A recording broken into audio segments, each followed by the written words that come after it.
Bom dia, bom encontrar vocês aqui mais uma vez. Só um esclarecimento, não é? Hoje eu vou evitar cumprimentar os irmãos, não é porque eu estou zangado com todo mundo, né? Briguei com todo mundo de uma vez só, não é por causa disso, é por uma recomendação médica. Ontem à noite eu fui ao médico e seguindo bem assim aquele instinto masculino, né? Então fui ao médico, numa dúvida, puxa, mas será que eu preciso ir mesmo? Né? Depois lá, esperando, falei, não, eu vou embora. Levantei para ir embora. Não, acho que já estou aqui mesmo, então vou. Aí, agora eu vou ser o próximo, então tá bom. Então eu fui, e aí a médica me consultou lá e falou, assim, tomar um antibiótico, tem uma infecção aí pulmonar e tal, então você vai tomar um antibiótico, você tem que evitar passar isso para os seus filhos, para a sua esposa, né? Aí eu falei, mas eu sou pastor, né? Eu vou pregar amanhã, eu tenho que pregar Samuel lá, só não foi pela de Samuel, né? Tem que pregar lá amanhã. Ela falou, não tem nenhum problema. Não é? Você só evita cumprimentar as pessoas, então por isso que eu vou terminar aqui, eu vou embora, não vou cumprimentar vocês, mas então vou desobedecer lá a ordem, né? Saudai-vos uns aos outros com ósculo santo, não vou poder fazer isso hoje, mas é para o bem de vocês. Mas aí hoje de manhã, seguindo o instinto masculino, Luciano, hoje de manhã eu acordei e falei, Vanessa, acho que vou parar de tomar esse remédio. Porque eu estou bem demais, eu já não tive febre essa noite, não tive que tomar Tilenol ontem à noite, e aí eu acordei, que arrependimento estar tomando esse remédio, né? Tem que tomar mais 9 dias aí. Mas esse instinto masculino nosso não está certo, tá bom? Não estou aqui. As esposas já estão até zangadas comigo, falando, poxa, você está apoiando ele, fazendo essa loucura aí, né? Que eu brinco que quando o homem fala assim, eu preciso ir ao médico, já pode ir alguém para o hospital e outro para a funerária, né? Porque o camarada, meu amigo, para esse não tem mais jeito. Para esse não tem mais jeito, né? Quando ele chega a falar isso, mas é muito ruim ir ao médico mesmo, né? Os homens aí, eu só dou apoio nesse sentido, mas tem que ir, não tem jeito, tem hora que tem que ir. Mas vamos, abram aí suas Bíblias, 1 Samuel, no capítulo 27, por favor. Nós vamos caminhar mais um pouquinho. Pelas minhas contas, eu acho que a gente termina Samuel no dia 29 de dezembro. O último domingo é 29 de dezembro? 29 de dezembro. Eu acho que vai ser no dia 29 o último sermão. Mas eu quero até ver com o pastor Ritter para não pregar pela manhã por causa das crianças. Por causa do tema desse sermão. É um texto bem bravo lá de Saul, né, como o livro termina, né? Mas tem um outro texto bravo também para a semana que vem, não é? Que a gente vai olhar para ele, mas vai ser de manhã mesmo, se Deus permitir. Conta-se que, para promover o ateísmo, um grupo fez um panfleto expondo a depravação de vários heróis da Bíblia. Então, um grupo de ateus, né, fez um panfleto e distribuindo para as pessoas, né, falando de alguns heróis da Bíblia. Sobre Abraão, eles diziam que ali estava um covarde disposto a sacrificar a honra da sua esposa para salvar a sua própria pele. E o panfleto também falava dos textos, apontava, né, os textos onde a Bíblia admite isso, e depois apontava o texto onde Abraão é chamado amigo de Deus. E aí eles diziam, olha que tipo de pessoa Deus escolhe para ser o seu amigo. Você seria amigo de um homem tão desonrado como esse? Falando de Jacó, eles batiam pesado, né? Chamando ele de mentiroso e enganador, e apesar disso, Deus o torna príncipe do seu povo. E aí eles diziam, o que isso diz sobre o caráter de uma divindade que chama a si mesma de Deus de Jacó? Não perdoaram Moisés, claro que não, mas Davi era o pior de todos. Adultério e assassinato, e a declaração de o homem segundo o coração de Deus. E aí o panfleto dizia assim, dizia o panfleto, né, o homem segundo o coração de Deus. E aí eu tenho uma pergunta para você. Como você responderia a esse panfleto? Se um amigo seu de trabalho te mostrasse esse panfleto e falasse, o que você me diz disso aqui? Isso está escrito na Bíblia mesmo? E, de fato, as informações eram verdadeiras. É verdade que os heróis da Bíblia, exceto Jesus Cristo, todos eles são pecadores. Todos. Isso mostra a honestidade da Bíblia. A Bíblia, ela não confia no homem, mas em Deus. A Bíblia não destaca o homem, ela destaca Deus. E também é verdade que Deus salva essas pessoas, transformando-as em seus amigos, filhos, servos. Deus justifica o ímpio, como está lá em Romanos 4:5, né? Todavia, aquele que não trabalha, mas confia em Deus, que justifica o ímpio, sua fé lhe é acreditada como justiça. Sobre isso nós concordamos com os ateus, que Deus justifica o ímpio. A diferença é que nós vemos isso como glória para Deus, e não como algo vergonhoso para Deus. Já que nós somos pecadores, como as pessoas da Bíblia, o fato de que Deus salva pecadores nos atrai para Ele e faz com que nós o admiremos ainda mais, e faz com que nós o amemos, e faz com que nós o honremos. Em vez de sujeitá-lo ao desprezo, como faziam aqueles ateus e como fazem os ateus, não é? Queridos, o texto de hoje é mais um daqueles onde Davi erra, mas o Senhor não desiste dele, porque de fato Ele é o Deus que justifica o ímpio, Ele é o Deus que salva pecadores, é o Deus que não desiste de pecadores, é o Deus que transforma pecadores. E aí por isso, o saudoso professor Carlos Oswaldo, ele resume o capítulo que nós vamos ler agora, eu penso que de uma maneira muito precisa, dizendo o seguinte: os preparativos divinos para o estabelecimento da monarquia exigiam uma lição final de dependência para Davi, que vacila na fé e uma vez mais recorre ao engano quando busca refúgio entre os filisteus.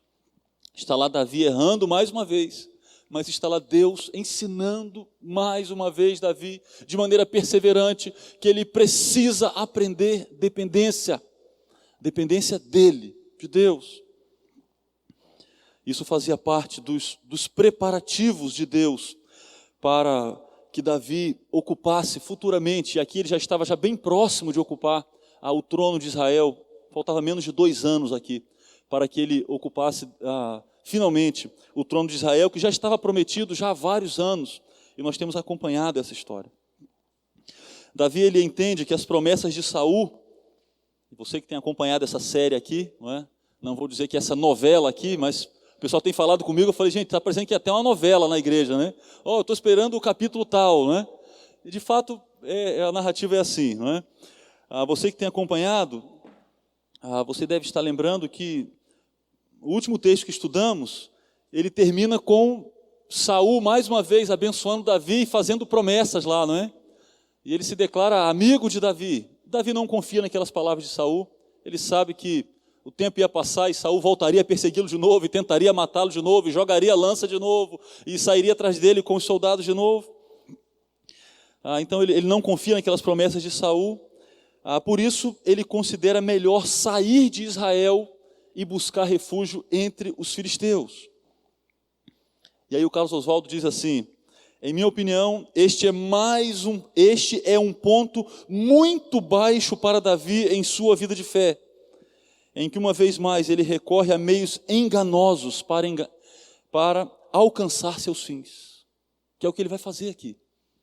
Ele vai recorrer a meios enganosos. E você vai encontrar, talvez na nota aí da sua Bíblia aí, né, comentada, aqueles que têm a Bíblia comentada, talvez você vai encontrar um comentário de alguém dizendo: não, mas isso aqui, o que Davi fez, trouxe vários benefícios. E de fato, tiveram benefícios desse período aqui. Um dos benefícios, talvez ele tenha aprendido com os filisteus a arte do ferro. Os filisteus eram mestres nisso naquele tempo. E ele conviveu com eles por um tempo expressivo, né, mais de 1 ano. Alguns apontam, olha, ele deve ter aprendido isso. E foi um conhecimento útil. Bom, esse conhecimento, certamente, se ele aprendeu, certamente ele foi útil. Mas os fins não justificam os meios.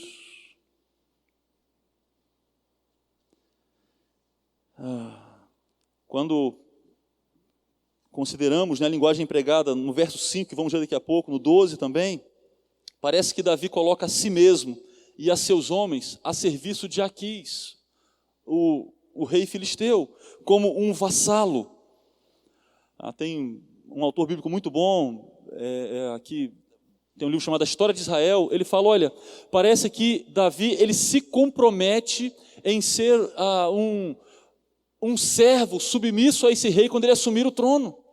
Parece que ele faz promessa nesse sentido, uma coisa assim terrível.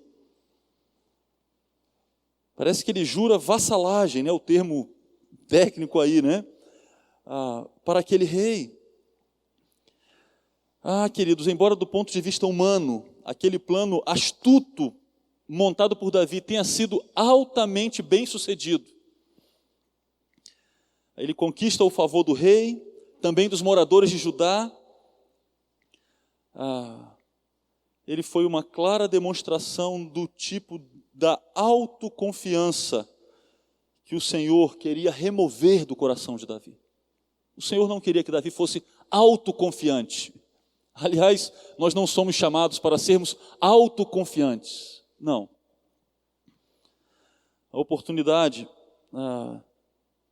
ela apresenta-se quando os príncipes dos filisteus reúnem os exércitos para a guerra contra Israel.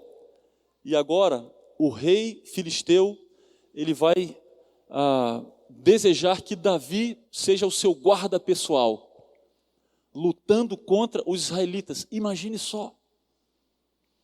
É assim que a narrativa ela termina, né, do que vamos ler hoje. Então, aquela engenhosidade de Davi o coloca numa posição incômoda, extremamente incômoda. Guarda-costas do maior inimigo do seu povo. Por isso que cremos que esse evento que vamos ler agora é um evento claramente marcado por mentira e engano. Ele não combina com o futuro rei de Israel. E embora o texto ele seja narrativo, ele vai contar o que aconteceu. O autor bíblico não está recomendando o que aconteceu. Ele está contando. E eu penso que nós podemos tirar lições importantes aqui, preciosas para a gente. Então convido você para lermos com atenção 1 Samuel 27. Davi, contudo, pensou: algum dia serei morto por Saul. É melhor fugir para a terra dos filisteus. Então Saul desistirá de procurar-me por todo Israel, e escaparei dele. Assim Davi e os 600 homens que estavam com ele foram até Aquis, filho de Maoque, rei de Gate. Davi e seus soldados estabeleceram em Gate, acolhidos por Aquis. Cada homem levou sua família, e Davi suas 2 mulheres, Ainoã de Jezreel e Abigail, que fora mulher de Nabal de Carmelo.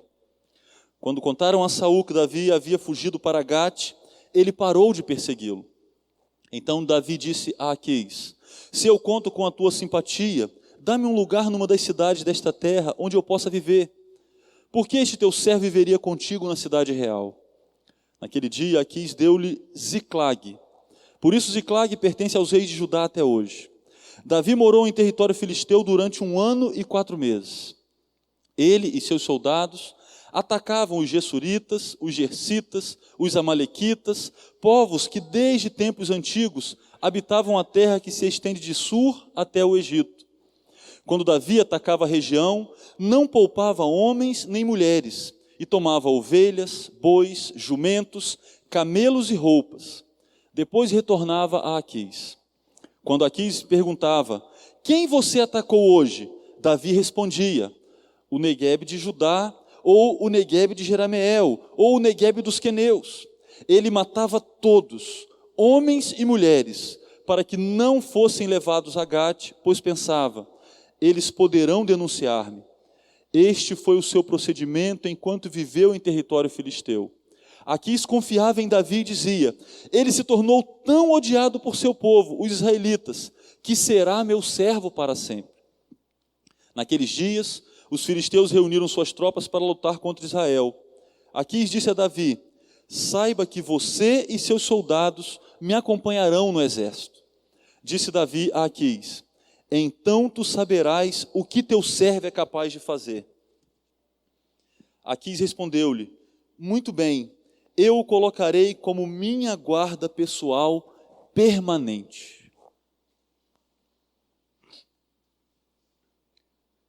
O texto começa falando de uma estratégia que deu certo. Deu certo entre aspas aqui, tá bom?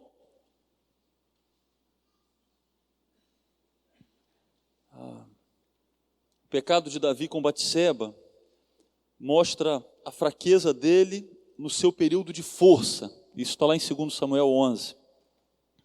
Força e poder, né? Lá ele estava no auge da sua força e do seu poder.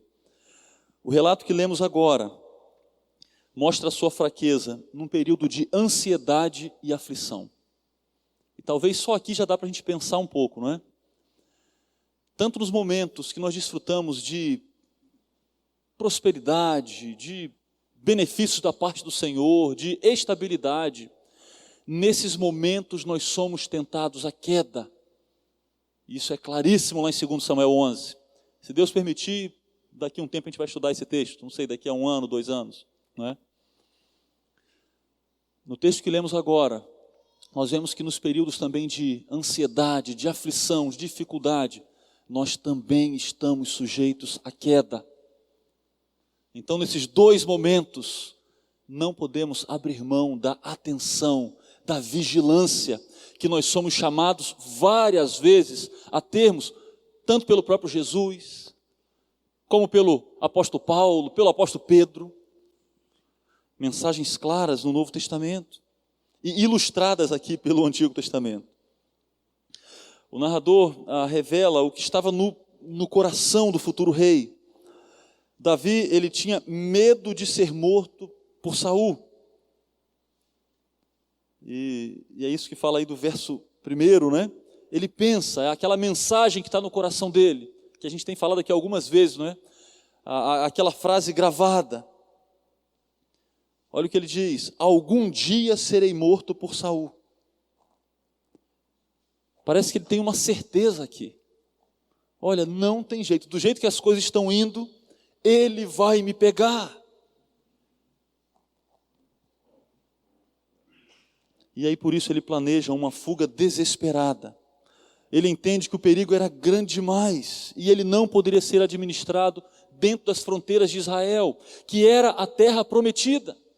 Você que tem um pouquinho de conhecimento do Antigo Testamento, você vai lembrar disso. Israel era a terra prometida pelo Senhor para o seu povo. Uma terra preparada por Deus para o seu povo. Uma terra que tem uma história imensa, com um significado muito claro para o seu povo. E Davi diz: não, nessa terra não dá. O desejo de ficar seguro motiva Davi nesse plano desesperado. E aí ele se muda com os seus parentes próximos para Gate. Ele volta à cidade que ele tinha visitado rapidamente algum tempo antes, não é? Talvez aqui alguns anos antes. Está lá no capítulo 21, a gente estudou esse texto aqui também. Você lembra, naquela ocasião ele se finge de louco, porque os filisteus desconfiam dele. E aquele plano não deu certo. E Davi agora mais uma vez vai para Gate, que é a cidade. Os juniores lembram quem que é de Gate? O gigante. Já esqueceram dele só porque ele morreu? Não, não esqueçam dele. Davi matou o gigante, mas o gigante era de lá, é a cidade natal de Golias. Imagine só, é só você lembrar do diálogo de Davi com Golias, na hora que eles iam se enfrentar, e agora você vai pensar: puxa, tem cabimento Davi buscar refúgio na cidade do maior inimigo de Israel? Que plano é esse?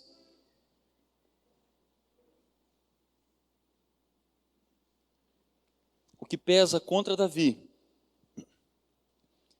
é que repentinamente ele deixou de crer nas promessas de Deus. E com isso agora ele vai dormir na terra do inimigo, que poderia ser o título dessa pregação de hoje. A conclusão que ele chega ignora todas as experiências anteriores. Foram várias, de livramento. Quando que Deus abandonou Davi à sua própria sorte? Quando que Deus deixou que Saul colocasse a mão nele? O inverso aconteceu. Deus permitiu que Davi colocasse a mão em Saul. E pelo menos por 2 ocasiões que ficaram registradas aqui, ele pôde matá-lo com tranquilidade. E o texto demonstrou que aquelas foram oportunidades de fato dadas por Deus para prová-lo. Mas estavam ali evidências de que Deus estava cuidando dele. Deus tinha o controle de tudo. A última cena fala de um exército inteiro dormindo um sono pesadíssimo. Da parte de quem? De Deus. Porque Davi usou um plano e usou um calmante, um sonífero que colocou lá no suco dos soldados. Nada disso, nada de engenhosidade dele, nada de plano dele. Deus controlando as circunstâncias. Mas, queridos, parece que ele se esquece disso tudo. E ele só consegue lembrar de uma coisa. Ele só consegue lembrar da fúria de Saul contra ele. Ele só consegue lembrar daquele rosto irado. Ele só consegue lembrar daquela lança enorme que esteve na mão dele pouco tempo atrás. E pensando nisso, ele se desespera mais uma vez. E ele faz um plano desesperado. A conclusão de Davi estava errada. Davi aconselhou seu coração com palavras incrédulas. De modo que não é de admirar que ele não tenha respondido com fé, mas com insensatez e incredulidade. Um comentarista antigo, ele escreveu o seguinte sobre esse texto: ai, quanta incredulidade nos domina! Deus é esquecido e o livramento, nosso próprio conforto, atormenta a mente. E é por isso, a menos que a graça divina se interponha, que buscamos alívio no lugar errado e por meios não espirituais. Isso é o que acontece com Davi aqui. Ele e seus homens foram para Aquis, rei de Gate. Davi, dominado por incredulidade, esquece a Deus, esquece o livramento, buscando o seu próprio conforto, ele é atormentado.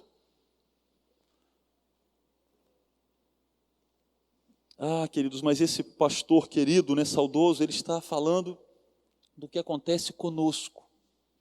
A incredulidade nos assedia, talvez todos os dias.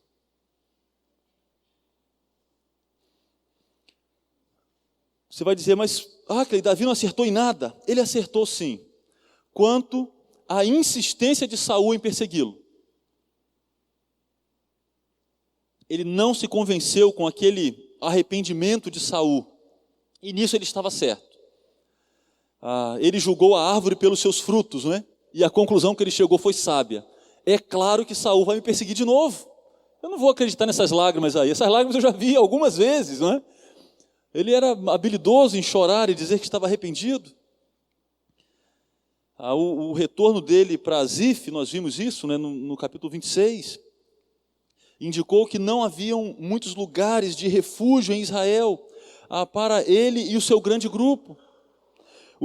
Aquele encontro extremamente estressante com Nabal no capítulo 25, indicava que ele estava enfrentando dificuldades para suprir as necessidades básicas do seu grupo. Nós vimos isso. No capítulo 27, no verso 3, o texto indica cuidado de Davi com a sua família. Tinha uma preocupação com a sua família. Ele queria proteger a sua família. Você vai dizer, isso não é legítimo? É claro que é legítimo. E ele estava preocupado com a sua família. Se Saul colocasse a mão nele, ele não ia poupar a família de Davi. É claro que não. Aliás, estima-se que o texto ele fala de 600 homens. Então, entendemos que aqueles homens também tinham esposas, tinham filhos. É possível que o grupo que estava sob os cuidados de Davi nessa ocasião atingisse aí um número aproximado de 2.000 pessoas. É muita gente. E ele demonstra preocupação com essas pessoas. Quem é o líder dessas 2.000 pessoas? É Davi. Quem carrega a responsabilidade de cuidar dessas pessoas? É ele. É o futuro rei de Israel. Por isso que o desgaste de Davi nessa ocasião, ele é descrito da seguinte maneira: caçado, perseguido e atacado por Saul, traiçoeiramente exposto, fazendo fugas emocionantes e escapadas audaciosas. 9 capítulos recheados de narrativas cheias de pressão e perigo. Essa é a substância que faz grandes filmes, mas cobra caro a pessoas reais. Ver um filme como esse, né, que temos lido aqui, é emocionante. E você termina um filme, se você gosta de filmes de ação, né, você fala, nossa, mas que filme, que coisa, quanta ação você viu. É muito bom ver um filme desse. Agora, vivenciar isso na vida real é desgastante. Extremamente desgastante. Por isso aqui há um alerta para os críticos indiferentes. Temos aqui um exemplo de quanto é fácil sermos piedosamente críticos de outros, sem levar em conta suas verdadeiras dificuldades. As coisas, queridos, parecem diferentes quando elas são vistas de dentro. Normalmente nós avaliamos mais favoravelmente nossas próprias fraquezas e erros quando estamos sob provação do que é dos outros. As pessoas dizem, aí a gente descobre, né, como que o sapato ele aperta, né?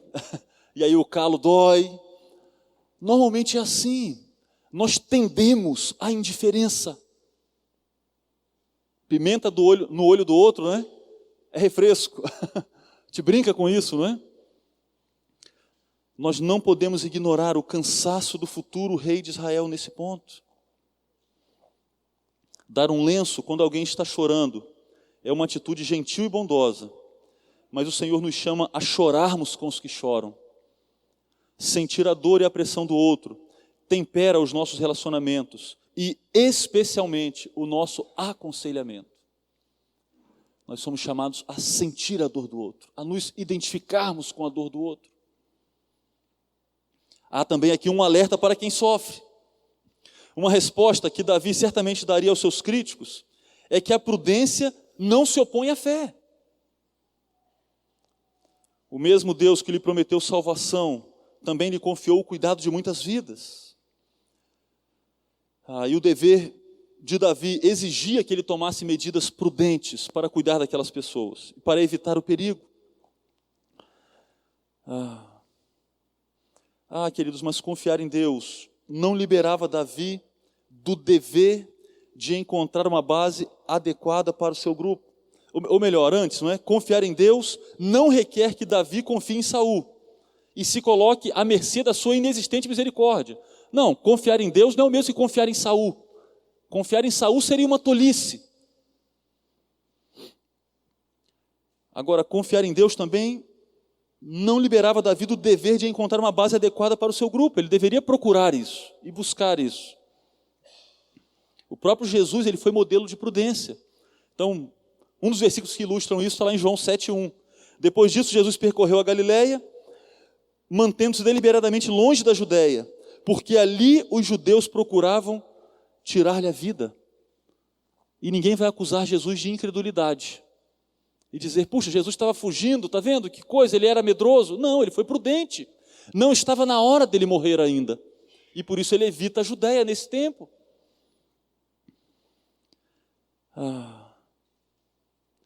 Então, Davi, ele de fato tinha que contar com a maldade crescente de Saul. E sua obrigação exigia que ele fosse prudente.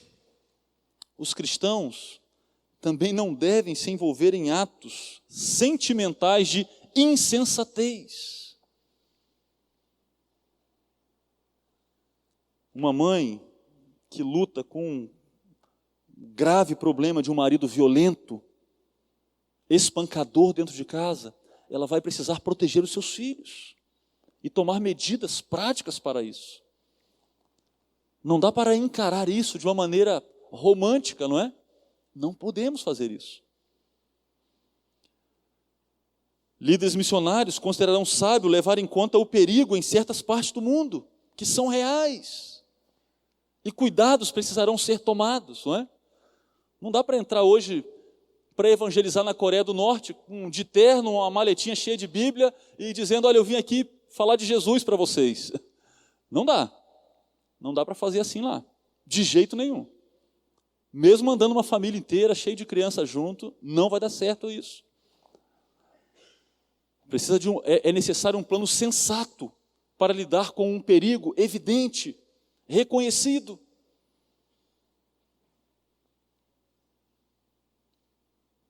Apesar da fé em Cristo inspirar seus servos com um espírito destemido diante de ameaças terrenas, o dever dos cristãos que têm aos seus cuidados a vida de outras pessoas e os recursos de um ministério requer que deem a devida atenção a questões de cuidado e proteção. Nós, homens, maridos, crentes, nós temos responsabilidades para com as nossas respectivas famílias.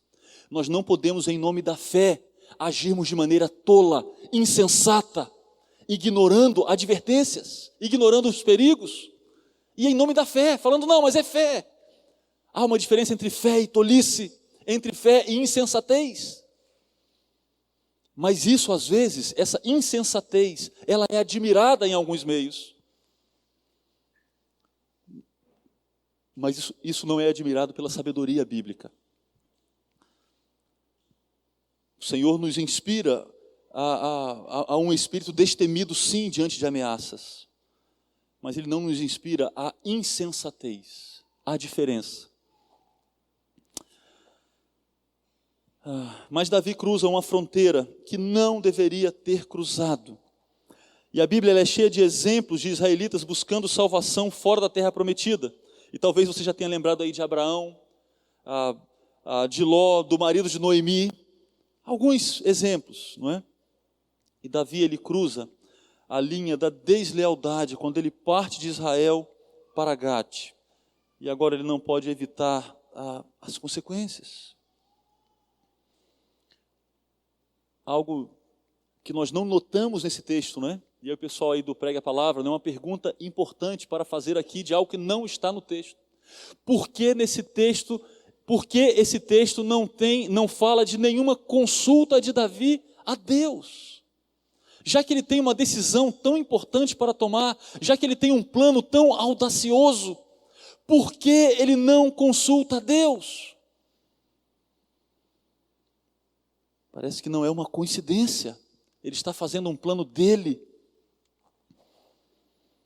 Queridos, quando nós negligenciamos os meios da graça, palavra, oração, a adoração comunitária, a nossa fé enfraquece e nossa tendência ao pecado e à insensatez aumenta. Aumenta e não aumenta pouco, não, aumenta muito. E às vezes nós estamos flertando com o pecado, agora a gente cai mesmo de cabeça e vai embora. Porque abrimos mão dos recursos que Deus deu e que estão aí, acessíveis para nós.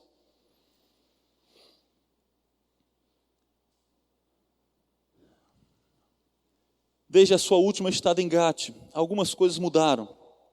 Então, naquela primeira ocasião, Davi ainda era conhecido como o assassino de filisteus. Mas agora, ele era famoso como o fugitivo de Saul.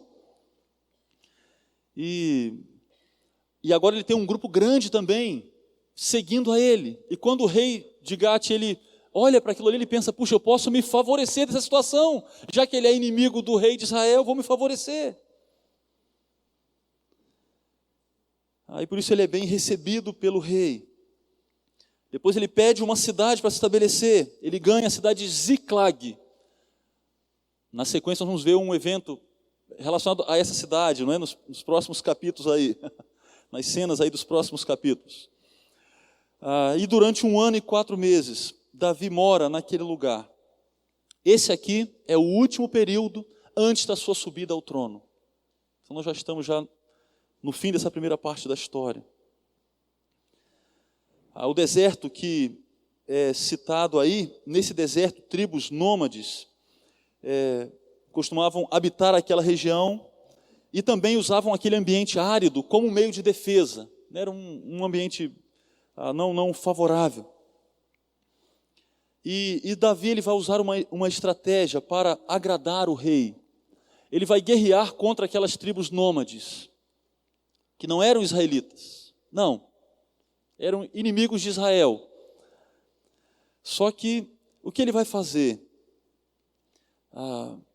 Ele guerreia contra eles, ele mata aquelas pessoas, mata todos, né?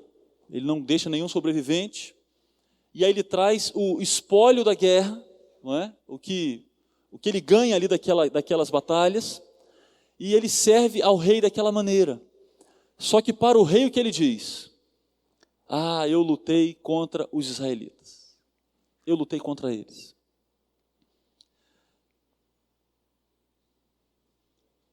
A pergunta do rei não era respondida com a verdade. E aquela estratégia deu certo, porque o rei passou a admirar Davi. Falou, está vendo? E talvez tinha ainda algum auxiliar dele que ainda desconfiava de Davi. E aí ele falou, está vendo? Olha aí, mais uma vez, olha o que ele trouxe. Olha só, está aí a nosso favor, está acabando com os israelitas. Esse camarada de fato ele está odiando o seu povo, ele não tem mais nenhuma parceria com o seu povo. Por isso que no capítulo 28, o texto nos deixa em grande suspense. Já falei para vocês que a narrativa de Samuel, ela é incrível, ela é muito bem escrita. Ela prende o leitor mesmo. E agora quando os filisteus se preparam para lutar contra Israel, então houve um período de paz aparente. Na cabeça do rei filisteu não, na cabeça do rei filisteu Davi os estava atacando. E agora vai haver uma batalha grande. E eles estão se preparando para essa batalha. E aí o rei chama Davi e diz, olha, você e os seus soldados me acompanharão. Vocês vão lutar comigo contra o povo do Senhor, contra o povo de Deus, contra o povo escolhido por Deus. É o que está acontecendo aqui. E para deixar ainda o suspense ainda maior, ele diz, olha, aí Davi fala para ele, né? Olha o verso 2, 28, 2. Então tu saberás o que o teu servo é capaz de fazer. E aí talvez você possa tentar defender Davi aqui e dizer, não, mas ele estava já planejando matar o rei filisteu na hora da batalha. Não sei, talvez sim. O fato é que não há verdade aqui. E o fato é que há uma situação perigosíssima aqui, incoerente. Você imagine só o futuro rei de Israel ser visto juntamente com o exército dos grandes inimigos de Israel. Que benefício isso iria trazer para o seu futuro reinado? Como que ele iria unir as 12 tribos debaixo da sua liderança?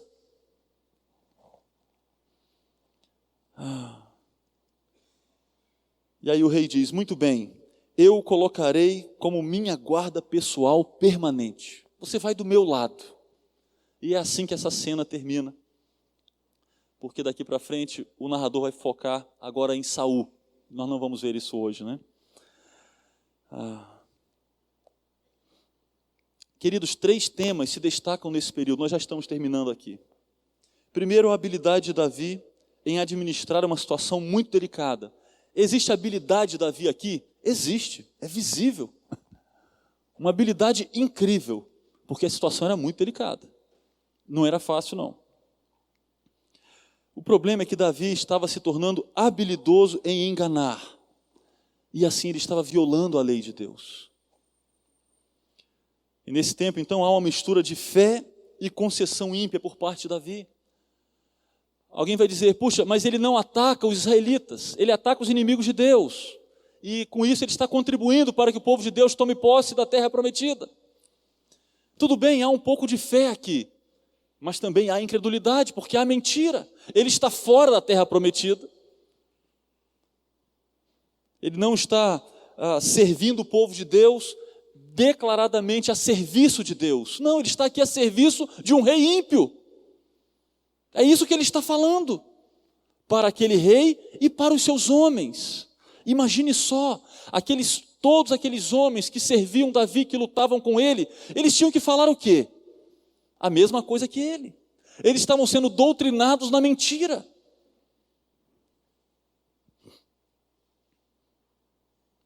O próprio Davi, ele condena essa postura, quando ele escreve lá no Salmo 34, guarde a sua língua do mal e os seus lábios da falsidade. Há uma incoerência aqui, no que ele mesmo escreve. Ele nos lembra que há uma grande diferença entre buscar o livramento da parte do Senhor, em oposição a alcançar o próprio livramento por meio de astúcia e engenhosidade. E nós somos tentados a fazer isso, a sermos mais habilidosos, a sermos mais inteligentes, mais espertos do que o próprio Deus.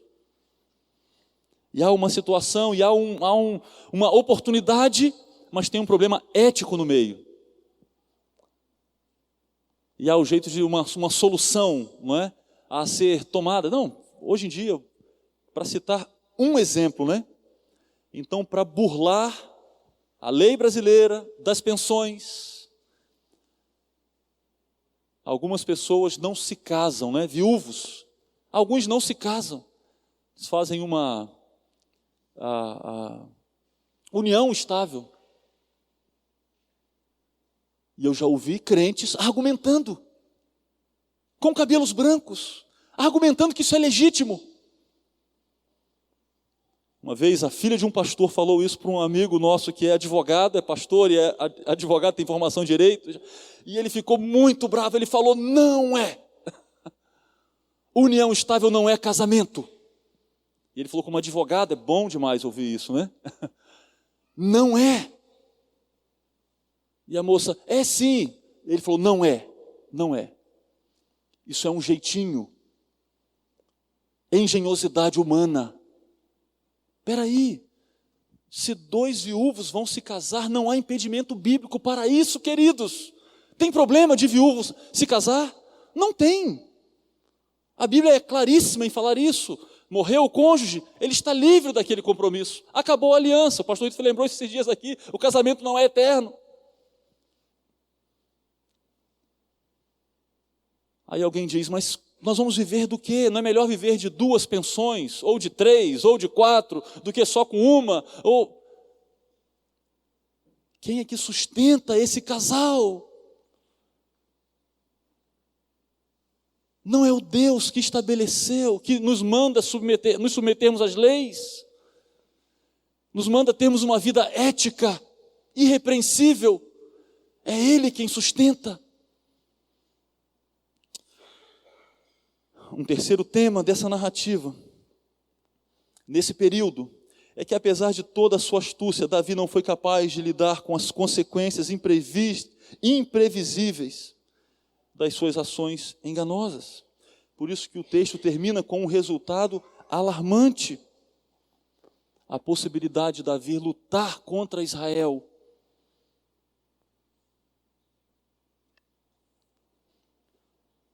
Nossa atitude diária de fé ou incredulidade depende em grande parte de quais pensamentos cultivamos e de quais sermões pregamos ao nosso coração. Você lembra como esse texto começou? Começou com Davi pregando um sermão para ele mesmo. Desse jeito eu vou morrer por causa de Saul. Não tem jeito para mim. Esse sermão estava errado. Olha o Salmo 42. Por que você está assim tão triste, ó minha alma? Por que está assim tão perturbada dentro de mim? Põe a sua esperança em Deus, pois ainda o louvarei. Ele é o meu Salvador e o meu Deus. Talvez um verso para decorarmos. Um sermão para pregarmos, para nós mesmos. O plano de Davi pode ser avaliado à luz de Provérbios 14, 12. Há caminho que parece certo ao homem, mas no final conduz à morte. A verdadeira sabedoria é sempre alcançada pela submissão aos preceitos e mandamentos da palavra de Deus. Sabe por quê, queridos? Porque não é o nosso trabalho que nos salva. Nós precisamos trabalhar, nós precisamos agir, nós temos responsabilidades, mas não é o nosso trabalho que nos salva. Confie no Senhor de todo o seu coração e não se apoie em seu próprio entendimento. Reconheça o Senhor em todos os seus caminhos e Ele endireitará as suas veredas. É o que a sabedoria diz. Davi foi insensato em fugir de Israel por causa da geografia da salvação que é ensinada no Antigo Testamento. A salvação viria aos que fossem ao Senhor no seu santo lugar. E isso prefigurava a vinda de Cristo, em quem Deus habita entre o seu povo. Agora, com o Novo Testamento, nós sabemos claramente que não há salvação fora de Jesus, como está lá em Atos 4:12.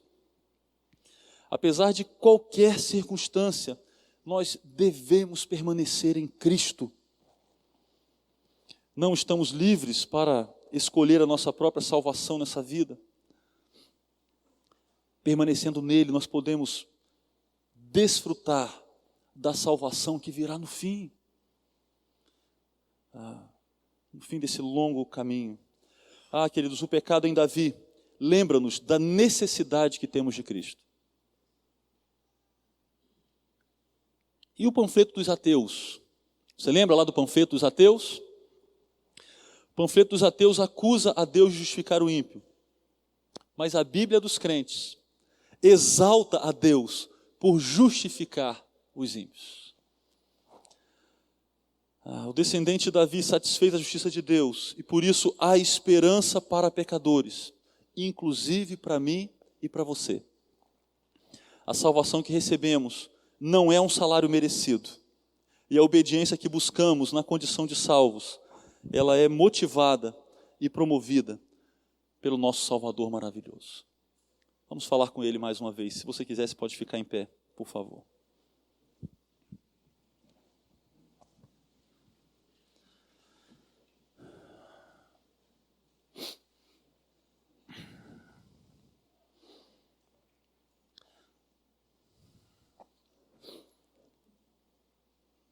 Senhor, muito obrigado, porque as afrontas, ó Deus, tão pesadas que ouvimos contra o Senhor, contra o Evangelho, contra a bondade do Senhor, contra os personagens bíblicos,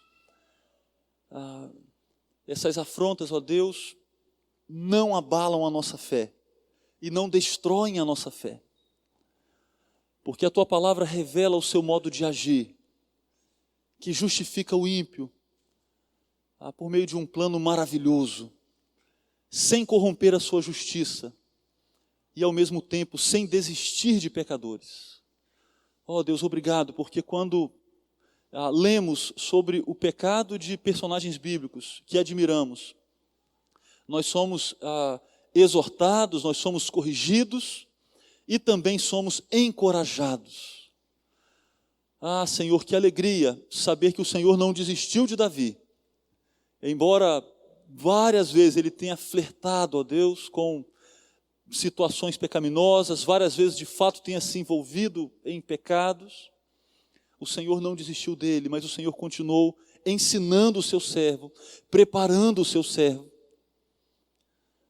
E hoje, ó Deus, ele desfruta de santidade total, de santidade plena.